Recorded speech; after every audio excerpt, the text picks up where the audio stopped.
ಮಧುಗಿರಿಯಲ್ಲಿ ಹೆಚ್ಚಾಗ್ತಾ ಇದೆ ಬೀದಿ ನಾಯಿಗಳ ಹಾವಳಿ. ವಿದ್ಯಾರ್ಥಿನಿ ಮೇಲೆ ನಾಯಿ ದಾಳಿಗೆ ಯತ್ನ. ಬೀದಿ ನಾಯಿಗಳಿಗೆ ಕಡಿವಾಣ ಹಾಕುವಂತೆ ಆಗ್ರಹ. ಮಧುಗಿರಿ ಪಟ್ಟಣದ ವಾರ್ಡ್ಗಳಲ್ಲಿ ದಿನದಿಂದ ದಿನಕ್ಕೆ ನಾಯಿಗಳ ಹಾವಳಿ ಹೆಚ್ಚಾಗ್ತಾ ಇದ್ದು ಬೀದಿಯಲ್ಲಿ ಓಡಾಡಲು ಜನರು ಹೆದರುವಂತಾಗಿದೆ. ಮಧುಗಿರಿ ಪಟ್ಟಣದಲ್ಲಿ ಕಳೆದ 2-3 ದಿನಗಳ ಹಿಂದೆ ಶಾಲೆ ಮುಗಿಸಿ ಬರ್ತಿದ್ದ ಮಗುವಿನ ಮೇಲೆ ನಾಯಿಗಳು ಅಟ್ಯಾಕ್ ಮಾಡಿದ್ದು ಸ್ಥಳೀಯರು ರಕ್ಷಣೆ ಮಾಡಿದ್ದಾರೆ. ಕರಡಿಪುರ ಸರ್ಕಾರಿ ಪ್ರಾಥಮಿಕ ಶಾಲೆಯಲ್ಲಿ ವ್ಯಾಸಂಗ ಮಾಡುತ್ತಿದ್ದ ಬಾಲಕಿ ಮೇಲೆ ಶ್ವಾನಗಳು ಎರಗಿದ್ದು ಮಗು ಕಿರ್ಚಾಡುವುದನ್ನು ಕಂಡು ಅಕ್ಕಪಕ್ಕದ ನಿವಾಸಿಗಳು ಬಾಲಕಿಯನ್ನ ನಾಯಿಯಿಂದ ರಕ್ಷಣೆ ಮಾಡಿದ್ದಾರೆ. ಬಳಿಕ ಬಾಲಕಿಯನ್ನ ಆಸ್ಪತ್ರೆಗೆ ದಾಖಲಿಸಿ ಚಿಕಿತ್ಸೆ ಕೊಡಿಸಲಾಗ್ತಾ ಇದೆ. ಚಿಂತನ ಅನ್ನತಕ್ಕಂಥ ಹುಡುಗಿ ದಾರಿಯಲ್ಲಿ ಹೋಗಬೇಕಾದ್ರೆ ಇಲ್ಲಿ ಕರಡಿಪುರದಲ್ಲಿರ್ತಕ್ಕಂಥ ನಾಯಿಗಳ ಕಾಟ ತುಂಬ ಜಾಸ್ತಿ ಆಗಿದ್ದು ಆಕೆಯ ಮೇಲೆ ಕಚ್ಚಲಿಕ್ಕೆ ಪ್ರಯತ್ನ ಪಟ್ಟಂಥ ಸಂದರ್ಭದಲ್ಲಿ ಅಲ್ಲಿಯ ಸ್ಥಳೀಯರಾಗಿರ್ತಕ್ಕಂಥ ಜನರು ಸೇರಿ ಆಕೆಯನ್ನು ಬಿಡಿಸಿದ್ದಾರೆ. ಅದೇ ಸಂದರ್ಭದಲ್ಲಿ ನಾನು ಸಮೇತ ಆ ಒಂದು ಜಾಗಕ್ಕೆ ಹೋಗಿ ಆ ಮಗುವಿನ ಆರೋಗ್ಯ ಕ್ಷೇಮ ಅಭಿವೃದ್ಧಿಯನ್ನು ವಿಚಾರಿಸಿ ಮತ್ತು ಆ ಮಗುಗೆ ಮನೆಗೆ ತಲುಪ್ತಕ್ಕಂಥ ಕೆಲಸವನ್ನು ಮಾಡಿದ್ದೀನಿ. ಮತ್ತು ಇದನ್ನು ಸಂಬಂಧಪಟ್ಟ ಇಲಾಖೆಯವರು ಹೆಚ್ಚಿನ ಗಮನವನ್ನು ವಹಿಸಿ ಈ ಬೀದಿ ನಾಯಿಗಳ ಕಾಟವನ್ನು ತಪ್ಪಿಸಬೇಕು ಅಂತೇಳಿ ಈ ಮೂಲಕ ತಮ್ಮಲ್ಲಿ ಮನವಿಯನ್ನು ಮಾಡಿಕೊಳ್ತಾ ಇದ್ದೀನಿ. ನಾವು ಕೊಂಡಂಗೆ ಪಟ್ಟಂಗೆ ನಮ್ಮ ಶಾಲಾ ಮಕ್ಕಳಿಗೆ ಇದೇ ಸರಿ ಫಸ್ಟ್ ಟೈಮ್ ಆಗಿರೋದು. ಬಟ್ ಬೇರೆ ನಾನು ಸಮೇತ ಹೋಗ್ಬೇಕಾದ್ರೆ ಗಾಡಿಯಲ್ಲಿ ಓಡಿಸ್ಕೊಂಡು ಬರ್ತವೆ. ಒಂದೊಂದು ಸರಿ ಗಾಡಿಯಲ್ಲಿ ಬೀಳೋ ಅವಕಾಶಗಳು ಹೆಚ್ಚಾಗಿರುತ್ತೆ. ನಾನು ಸಮೇತ ಆ ಸಂದರ್ಭದಲ್ಲಿ ಆ ನಾಯಿಯನ್ನು ಮನೆ ಮುಂದಿರ್ತಕ್ಕಂಥ ಅವ್ರಿಗೆ ಹೇಳಿದೆ, ಗಾಡಿಯಲ್ಲಿ ಹೋಗ್ಬೇಕಾದ್ರೆ ಈ ರೀತಿಯೆಲ್ಲ ಮಾಡುತ್ತೆ, ನಿಮ್ಮ ನಾಯಿ ಆದರೆ ಕಟ್ಟಾಕೊಳ್ಳಿ, ಇಲ್ಲ ಅಂದರೆ ಕಂಪ್ಲೇಂಟ್ ಮಾಡಿ ಅಂತ ಅವ್ರಿಗೆ ಆ ಸಂಬಂಧಪಟ್ಟ ಬೀದಿಯ ಪೋಷಕರಿಗೂ ಸಮೇತ ತಿಳಿಸಿದ್ದೀನಿ.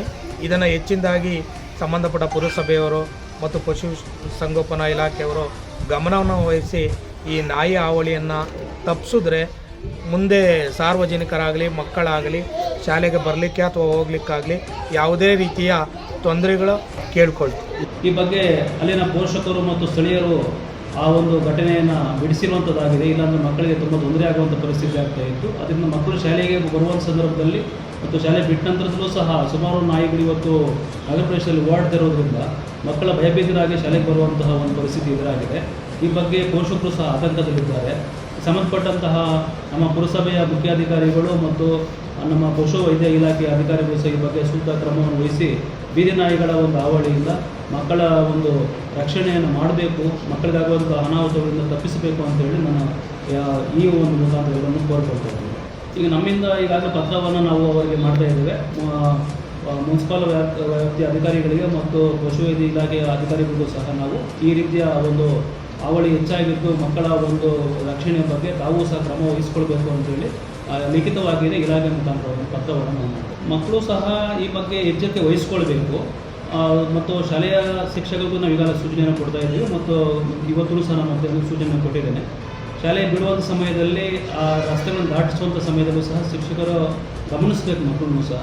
ಅದೇ ರೀತಿಯಲ್ಲಿ ಮಕ್ಕಳು ಸಹ ನಾಯಿಗಳು ಬರುವಂಥ ಸಂದರ್ಭದಲ್ಲಿ ಓಡದೆ ಅದನ್ನು ಎದುರಿಸುವಂಥ ಕೆಲಸ ಓಡ್ತಾ ಇತ್ತು ಅಂತ ಹೇಳಿದ್ರೆ ಅವು ಓಡಿಸ್ಕೊಬರೋ ಜಾಸ್ತಿ ಆಗುತ್ತೆ. ಆ ನಿಟ್ಟಿನಲ್ಲಿ ಮಕ್ಕಳು ಸಹ ಸ್ವಲ್ಪ ಎಚ್ಚರಿಕೆಯನ್ನು ತೆಗೆದುಕೊಳ್ಬೇಕು. ಅವು ಸಣ್ಣ ಮಕ್ಕಳಾದ ಕಾರಣ ಮಕ್ಕಳಿಗೆ ಅಷ್ಟೊಂದು ತಿಳುವಳಿಕೆ ಇಲ್ಲದೇ ಇರ್ಬೋದು. ಅದಕ್ಕೆ ಸಂಬಂಧಪಟ್ಟಂತಹ ಪೋಷಕರು ಮಗಳು ಶಾಲೆ ಬಿಟ್ಟ ಸಂದರ್ಭದಲ್ಲಿ ಮಕ್ಕಳನ್ನು ಕರ್ಕೊಳ್ಳುವಂತಹ ವ್ಯವಸ್ಥೆಯನ್ನು ಮಾಡಿಕೊಳ್ಬೇಕು. ಇನ್ನು ಬಾಲಕಿಯ ಮೇಲೆ ಬೀದಿ ನಾಯಿಗಳು ದಾಳಿ ಮಾಡಿದ್ದಲ್ಲದೆ ನಿತ್ಯ ರಸ್ತೆಯಲ್ಲಿ ಓಡಾಡಿಕೊಂಡು ಹೋಗ್ತಾ ಇರುವವರ ಬೈಕ್ನಲ್ಲಿ ಹೋಗ್ತಾ ಇರುವವರ ಮೇಲೆ ಬೀದಿ ನಾಯಿಗಳು ಅಟ್ಟಾಡಿಸಿಕೊಂಡು ಹೋಗ್ತಾ ಇವೆ.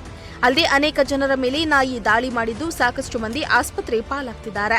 ಹೀಗಿದ್ರೂ ಕೂಡ ಅಧಿಕಾರಿಗಳು ಮಾತ್ರ ನಾಯಿಗಳ ಹಾವಳಿಗೆ ಬ್ರೇಕ್ ಹಾಕುವ ಕೆಲಸ ಮಾತ್ರ ಮಾಡ್ತಾ ಇಲ್ಲ ಅಂತ ಸ್ಥಳೀಯರು ಆರೋಪ ಮಾಡ್ತಿದ್ದಾರೆ. ನಾಯಿಗಳ ದಾಳಿಯಿಂದಾಗಿ ಮಕ್ಕಳು ವೃದ್ಧರು ಓಡಾಡಲು ಭಯಪಡ್ತಾ ಇದ್ದು ರಕ್ಷಣೆಗೆ ಕೈಯಲ್ಲಿ ಕೋಲನ್ನ ಹಿಡಿದುಕೊಂಡು ಹೋಗಬೇಕಾದ ಸ್ಥಿತಿ ಇದೆ. ನಾಯಿ ಹಾವಳಿಯಿಂದ ನಿವಾಸಿಗಳನ್ನ ರಕ್ಷಣೆ ಮಾಡುವಂತೆ ಪುರಸಭೆ ಅಧಿಕಾರಿಗಳಿಗೆ ಮನವಿಯನ್ನ ಮಾಡಿಕೊಳ್ಳಲಾಗಿದೆ. ಮಧುಗಿರಿ ಪುರಸಭೆ ವ್ಯಾಪ್ತಿಯ ಕರಡಿಪುರ ವ್ಯಾಪ್ತಿಯಲ್ಲಿ ನಿನ್ನೆ ಶಾಲಾ ಮಗುವಿನ ಮೇಲೆ ನಾಯಿ ದಾಳಿ ಮಾಡಿರೋದು ನಮ್ಮ ಗಮನಕ್ಕೆ ಬಂದಿದೆ. ಹಿಂದೆ ಸಹ ನಮ್ಮ ಸಿಬ್ಬಂದಿಗಳನ್ನ ಅಲ್ಲಿ ಕಳಿಸಿ ಅಲ್ಲಿ ಯಾವ ನಾಯಿಗಳು ಇದ್ದಾವೆ, ಯಾವ ಥರ ಇದ್ದಾವೆ ಅನ್ನೋದ್ರ ಬಗ್ಗೆ ಮಾಹಿತಿ ಈಗಾಗಲೇ ಸಂಗ್ರಹಿಸಿದ್ದೀವಿ. ಮತ್ತು ಪಶುವೈದ್ಯಕೀಯ ಇಲಾಖೆಯವರೊಂದಿಗೆ ಚರ್ಚೆ ಮಾಡಿ ಏನು ಪಟ್ಟಣ ವ್ಯಾಪ್ತಿಯಲ್ಲಿ ಹೆಚ್ಚಿನ ನಾಯಿಗಳಾಗಿದ್ದಾವೆ ಆ ಬಗ್ಗೆ ಈ ಹಿಂದೆ ನಾವು ಟೆಂಡರ್ ಪ್ರಕ್ರಿಯೆಯನ್ನು ಕರೆದಿದ್ದು ಯಾರೂ ಅದರಲ್ಲಿ ಪಾಲ್ಗೊಂಡಿರೋದಿಲ್ಲ. ಮತ್ತೆ ಟೆಂಡರ್ ಕರೆದು ಆದಷ್ಟು ಬೇಗ ನಾಯಿಗಳ ನಿಯಂತ್ರಣಕ್ಕೆ ಅಂದರೆ ನಾಯಿಗಳಿಗೆ ಸಂತಾನಹರಣ ಶಸ್ತ್ರಚಿಕಿತ್ಸೆ ಕೈಗೊಳ್ಳೋಕ್ಕೆ ನಾವು ಕ್ರಮ ವಹಿಸ್ತೀವಿ. ಮತ್ತು ಯಾವುದೇ ರೀತಿ ಆ ಥರ ಅಜಾಗ್ರತೆಗಳಾಗದಂಗೆ ಮುಂದೆ ಈ ಥರ ಮುನ್ನೆಚ್ಚರಿಕೆ ವಹಿಸ್ತೀವಿ ಅಂತ ನಾನು ಹೇಳಕ್ಕೆ ಇಷ್ಟಪಡ್ತೀನಿ. ಇನ್ನಾದರೂ ಅಧಿಕಾರಿಗಳು, ಪುರಸಭೆ ಅಧಿಕಾರಿಗಳು ಎಚ್ಚೆತ್ತು ನಾಯಿಗಳ ಹಾವಳಿಯಿಂದ ಜನರನ್ನ ಮುಕ್ತಿ ಮಾಡ್ತಾರಾ ಅಂತ ಕಾದು ನೋಡಬೇಕಾಗಿದೆ. ಸಿರಾಜ್ ಅಹಮದ್, ಪ್ರಜಾಶಕ್ತಿ ಟಿವಿ, ಮಧುಗಿರಿ.